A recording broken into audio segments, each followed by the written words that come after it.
کوئی ہندو ہو کہ مسلم سبھی ایک ڈگر کے راہی، یہ وطن ہی اپنا دھن ہے اسی کے ہم سپاہی۔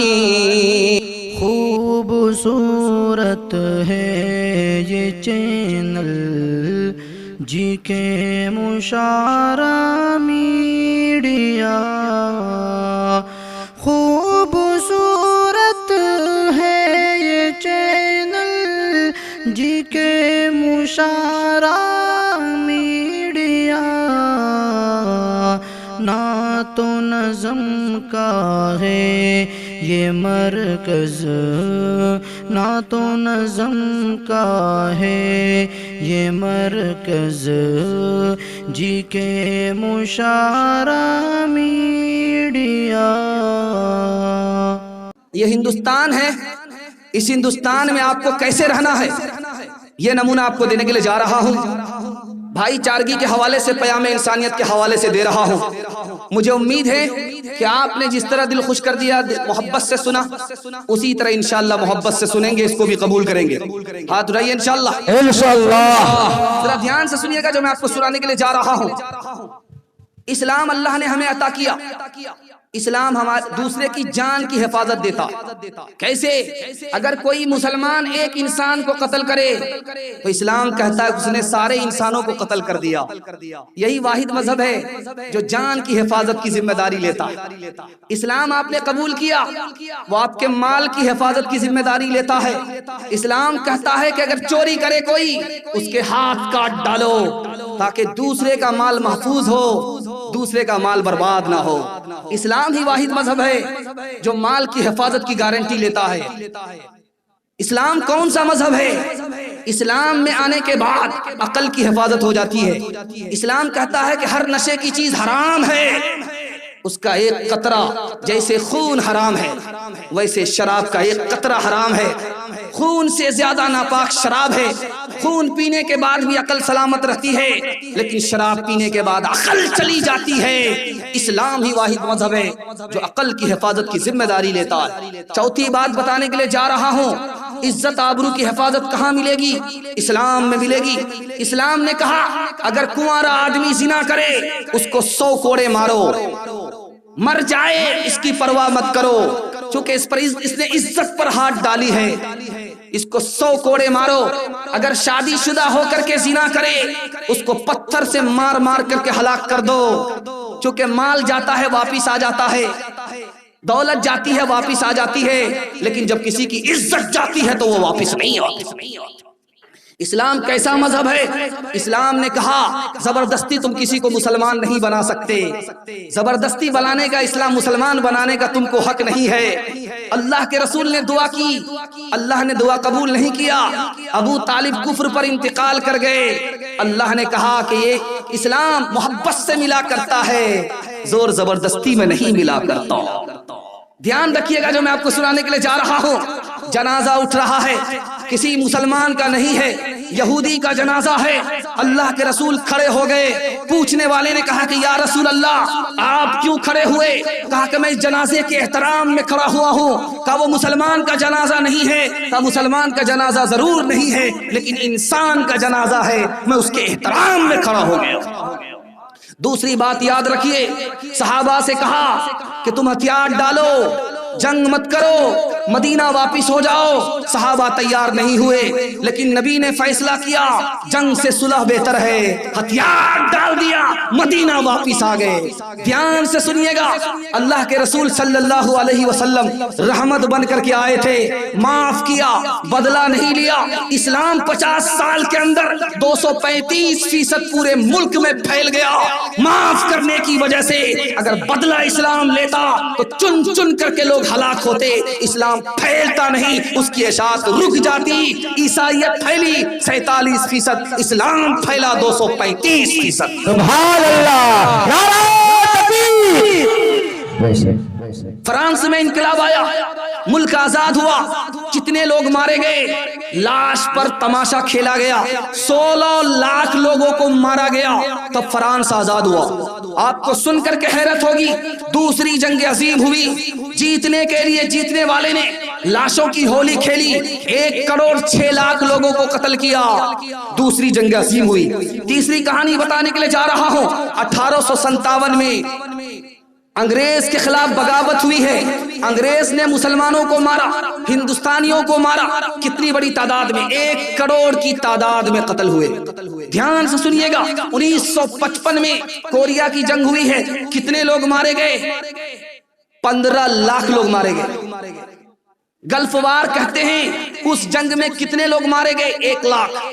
ایران اور عراق کی جنگ ہوئی ہے، کتنے لوگ مارے گئے؟ 4 لاکھ۔ نبی صلی اللہ علیہ وسلم نے پوری زندگی صرف 27 جنگ لڑی ہے، اور دونوں طرف سے کتنے لوگ مارے گئے؟ صرف 1018۔ نبی نے معاف کیا، بدلہ نہیں لیا، اس لیے جینے والے کی تعداد زیادہ ہے، مرنے والے کی تعداد کم ہے۔ آخری مثال دے رہا ہوں، پیغام کو ختم کر رہا ہوں۔ کسی بھی قوم کا بڑا آدمی آ جائے، چاہے وہ مسلمان نہ ہو، غیر مسلم ہو، ہمارے نبی نے پیغام دیا، قوم کا بڑا آدمی آ جائے تم اس کی عزت کرو، ہمارے نبی کا پیغام۔ دوسرا پیغام ہے کہ تمہارا پڑوسی ہے، مسلمان نہیں ہے، اس کا حق ادا کرو۔ تمہارا پڑوسی ہے، مسلمان نہیں ہے، پھر بھی حق ادا کرو۔ وہ مسلمان نہیں ہے، کوئی فرق نہیں پڑتا، انسان تو ہے، انسانیت کے رشتے سے تم اس کا حق ادا کرو۔ تیسرا نمونہ دے رہا ہوں، دھیان سے سنیے گا، ہمارے نبی نے کہا معاف بھی کرو، احسان بھی کرو۔ صرف معاف کرنا کمال نہیں ہے، کمال تو یہ ہے کہ معاف بھی کر دیجئے، احسان بھی کر کے دکھا دیجئے۔ جنم دھرم میرا اسلام ہے، بھارت جنم استھان، دھرم میرا اسلام ہے، بھارت جنم استھان۔ وضو کروں اجمیر میں، وضو کروں اجمیر میں، کاشی میں اشنان، کاشی میں اشنان۔ بھاؤ سبھاؤ کے پاٹھ میں اکچر انمول، نبی میرا اتہاس ہے، نبی میرا اتہاس ہے، کرشن میرا بھوگول، کرشن میرا بھوگول۔ مسلمان ہوں جات کا، ہوں بھارت کی دھول، آنکھیں میری رام ہے، آنکھیں میری رام ہے، ہردے میرا رسول، ہردے میرا رسول۔ پیام انسانیت کے حوالے سے آخری پیغام سنا رہا ہوں، جلسے کو اس حصے کو ختم کر رہا ہوں۔ آپ لوگ مکمل سننے کے لیے تیار ہیں؟ دونوں ہاتھ اٹھائیے انشاءاللہ۔ ہندو کے ہاتھ کا پانی نہیں پئیں گے، ہاتھ اٹھائیے انشاءاللہ۔ یہ دل ملا نہیں، ہاتھ ملانے سے کیا ہوگا؟ ذرا دھیان رکھیے گا، میں آپ کو سنا رہا ہوں، بہت پیارا نمونہ آپ کی خدمت میں لے کر کے آ رہا ہوں، اس کو دھیان سے سنیے گا۔ اسلام کو سب سے زیادہ پھیلانے والے آدمی کا کیا نام تھا؟ حضرت عمر۔ دعا کیجئے اللہ ان کو جزائے خیر عطا فرمائے، اللہ ان کی قبر کو نور سے بھر دے۔ اس کی تاریخ میں آپ کے سامنے لے کر کے آ رہا ہوں، پیام انسانیت کے پیغام کو مکمل کر رہا ہوں۔ دھیان سے سنیے گا، آپ کے دھیان پر پورا ہندوستان دھیان سے سنے گا جو میں آپ کو سنا رہا ہوں، اللہ آپ کو قبول فرمائے۔ دھیان دیجئے گا۔ دھوپ میں دیکھا حضرت عمر نے ایک بوڑھا آدمی کو دھوپ میں تیل ڈالا جا رہا، پوچھا کیا بات ہے؟ کہ یہ غیر مسلم ہے، اس نے ٹیکس نہیں دیا، یہ دھوکہ دیتا رہتا ہے، اس کو سزا دی رہا ہے کہ دھوپ میں بٹھایا ہے، گرم تیل ڈالا جا رہا۔ حضرت عمر نے کہا کہ اس نے ٹیکس نہیں دیا، غیر مسلم ہے، انسان ہے، تم سزا دے رہے ہو، تم اسے سزا دو گے، اللہ تمہیں سزا دے گا، تم اسے معاف کرو گے، اللہ تمہیں معاف کرے گا۔ دوسری مثال دے رہا ہوں، دھیان سے سنیے گا، بوڑھا آدمی بھیک کا کٹورا لے کر کے بھیک مانگ رہا ہے، حضرت عمر نے روکا، کیا بات ہے، تمہیں کوئی کما کر کے دینے والا نہیں ہے، بوڑھا ہو کر کے تم بھیک مانگ رہے ہو؟ کہا کہ کیسے بھیک نہیں مانگیں گے، سرکار نے ٹیکس بڑھا دیا ہے، آمدنی کم ہے، اس لیے حساب برابر کرنے کے لیے مجھ کو بھیک مانگنی پڑتی ہے۔ حضرت عمر نے اعلان کر دیا کہ آج سے بوڑھے کے لیے اوپر کوئی ٹیکس نہیں، جوانی سے ہم نے فائدہ اٹھایا، بڑھاپے میں اس کو نظر انداز کر دے، یہ انصاف نہیں ہے۔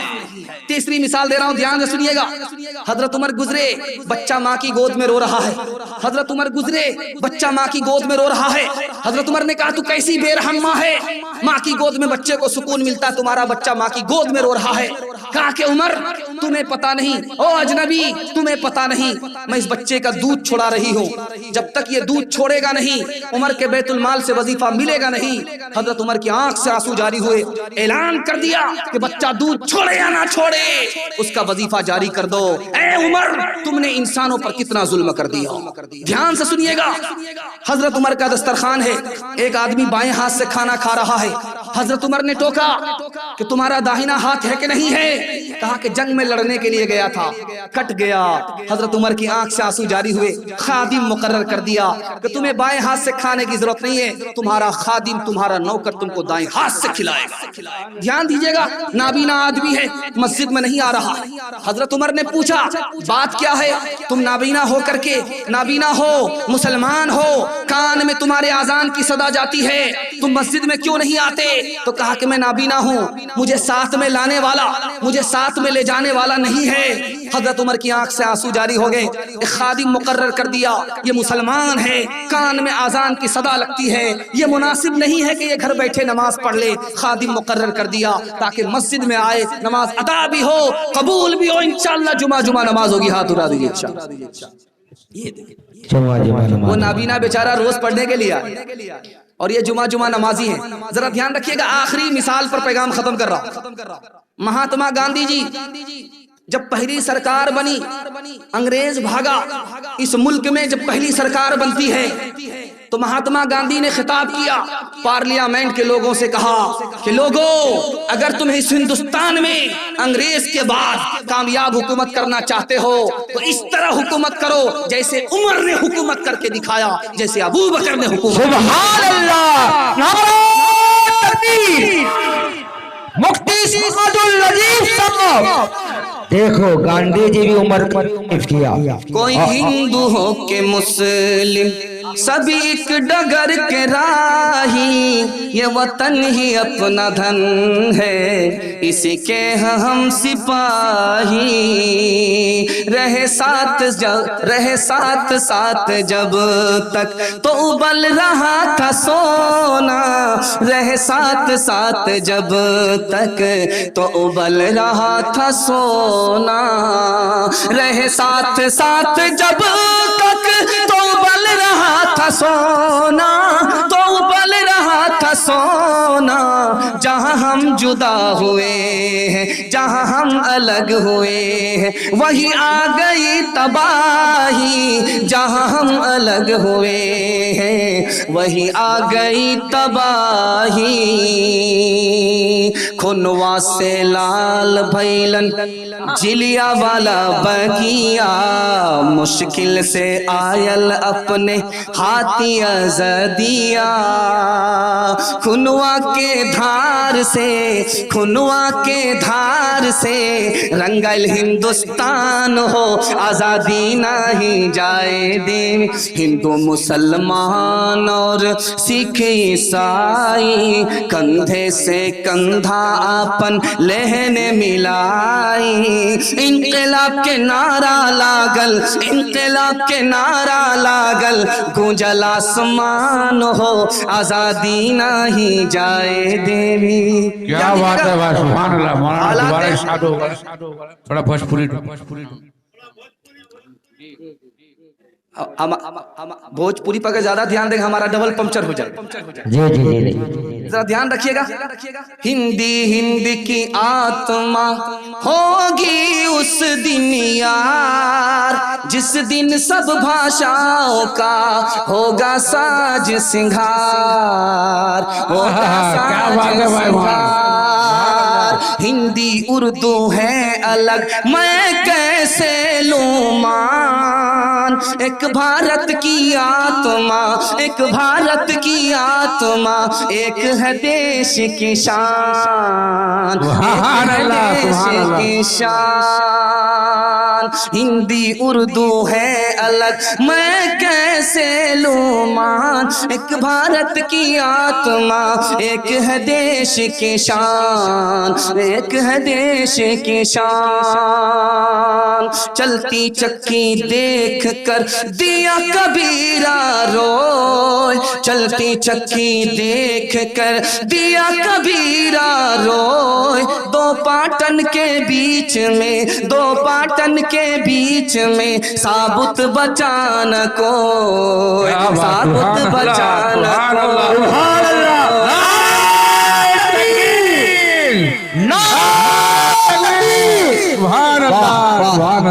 سوکھے ہوئے انگور میں پانی دے دے اور مسلم چچا کو دوبارہ جوانی دے دے. چکی چل رہی تھی آٹا نکل رہا تھا باپ رو رہے تھے بیٹا ہنس رہا تھا تو باپ نے کہا گیا بن سے کبیر کا ہائے پوت کمال یہ نالائق بیٹا رونے کی جگہ ہنستا ہے تو خاندان کا نام مٹی میں ملا دے گا. تو بیٹے نے کہا کہ ابا حضور کوے سے زیادہ کوے کا بچہ چالاک ہوتا ہے آپ کے رونے کی وجہ صحیح ہے ہمارے ہنسنے کی وجہ صحیح. کہا کہ رونے کی وجہ آپ بتائیے میں ہنسنے کی وجہ بتاتا. کہا کہ بیٹا جب چکی چل رہی تھی دانا منہ میں جا رہا تھا آٹا بن رہا تھا تو مجھے اپنی موت یاد آ گئی کہ یہ دنیا بھی چکی ہے اس کے دو پارٹ آسمان اور زمین ہے دانے کی جگہ انسان ہے جیسے وہ آٹا بن رہا ہے میں بھی مٹی بن جاؤں گا اس لیے مجھے موت آ گئی میں رونے لگا. کہا کہ ابا حضور آپ کا رونا صحیح ہے میرا ہنسنا صحیح ہے. کہا کہ وہ کیسے آپ نے چکی کو دیکھا دانے کو دیکھا آٹا بن گیا آپ نے اس کو دیکھا موت یاد آ گئی آپ نے قلے کو نہیں دیکھا جس کو پکڑ کر کے چکی چلائی جاتی. جو دانا قلے سے سٹ جاتا ہے وہ پیسا نہیں جاتا جو اللہ کی رسی کو پکڑ لیتا ہے وہ یہاں بھی آباد رہتا ہے وہاں بھی آباد رہتا ہے. چلتی چکی دیکھ کر دیا کمال بھبھائے چلتی چکی دیکھ کر دیا کمال بھبھائے کیل سہارے جو رہے کیل سہارے جو رہے وہ بال بال بچ جائے وہ بال بال بچ جائے جا کو رکھے سائیاں مار نہ سکے کوئی جا کو رکھے سائیاں نہ سکے کر سکے بال نبی کا کر سکے سب جگ بیری ہو سب جگ بیری ہو. دھیان دیجیے گا بڑی تیزی کے ساتھ آدھا سے زیادہ جلسہ آپ کا نکل چکا ہے تھوڑا سا جلسہ باقی ہے ہاتھی پاس ہو چکا ہے دم پھنسی ہوئی ہے انشاءاللہ ایک جھٹکے میں وہ بھی پاس ہو جائے گی. آپ لوگ کم سنیں گے سوئیں گے زیادہ ہاتھ رہیے انشاءاللہ. یہ دیکھیے زور کا جھٹکا ذرا دینے سے لگتا ہے 99 آدمی نے ڈس بریک مارا ہے 2-3 ہی آدمی مس کر گئے. ذرا دھیان رکھیے گا بہت پیارا مطالعہ آپ کی خدمت میں لے کر کے آ رہا ہوں اس کو دھیان سے سنیے گا حالات حاضرہ کے حوالے سے سنا رہا ہوں. ہم لوگ کیا ہے ایک پرچار چل رہا ہے سرکاری پرچار بھی ہے نیم سرکاری پرچار بھی ہے. وہ پرچار کیا ہے بچے کم اچھے یہ پرچار چل رہا ہے. یہ پرچار صحیح ہے یا غلط ہے ہم مسلمان ہیں ہمارا اسلام کیا کہتا ہے خدا پر ہم کو کتنا بھروسہ کرنا چاہیے یہ میں آپ کو سنانے کے لیے جا رہا ہوں اس کو دھیان سے سنیے گا. ہم دو ہمارے دو اگلا بچہ بھی نہیں دو کے بعد کبھی نہیں کم سنتان سکھی کسان یہ پرچار چل رہا 1970 میں شروع ہوا تھا یہ 1970 میں شروع ہوا تھا. اس پرچار میں کیا کہا گیا جلدی سے نسبندی کرا دو بیوی کی جلدی سے آپریشن کرا لو اپنا 2 بچے کے بعد زیادہ بچے پیدا مت کرو ورنہ کیا ہوگا مہنگائی آ جائے گی. 70 آیا چلا گیا لوگ خوشحال ہو گئے جو جھوپڑی میں رہتے تھے وہ بڑی بڑی بلڈنگ بنا کر کے رہتے. 1980 آیا تو کیا کہا جلدی سے نسبندی کرا لو جلدی سے آپریشن کرا لو ورنہ امیر لوگ غریب کو کھا جائیں گے.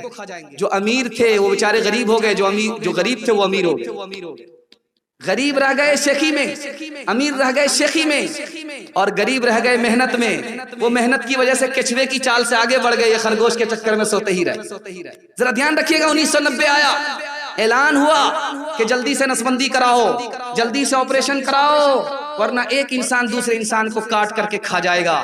جو ناؤ پر چلتے تھے دریاؤں میں اس پر پل بنا دیا آج کے دور کے پیدا ہونے والے جوانوں نے.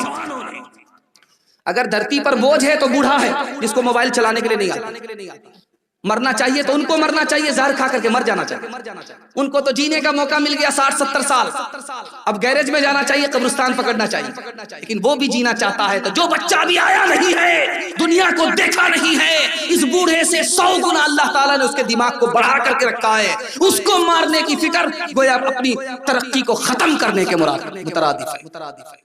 1975 میں رپورٹ آئی، کیا رپورٹ آئی آپ کو سن کر کے حیرت ہوگی۔ قرآن کہتا ہے کہ تمہیں روزی مل رہی ہے اس بچے کے صدقے میں مل رہی ہے، جو بچہ آنے والا، جو آ چکا ہے۔ تم سمجھتے ہو کہ میری عقل سے یہ روزی ملی ہے، ارے اللہ کے بندے کل تو تمہاری عقل تھی، کیوں روزی نہیں ملی؟ وہ بچہ آج آیا، اللہ نے آج تمہاری روزی کو بڑھا دیا۔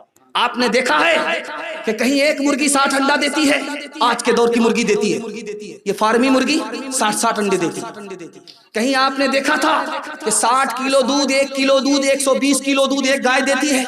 جرسی گائے آج کے ڈیٹ میں 120 کلو دودھ دیتی ہے۔ کیوں؟ اللہ نے تعداد کو بڑھایا تو استعداد کو بڑھا دیا۔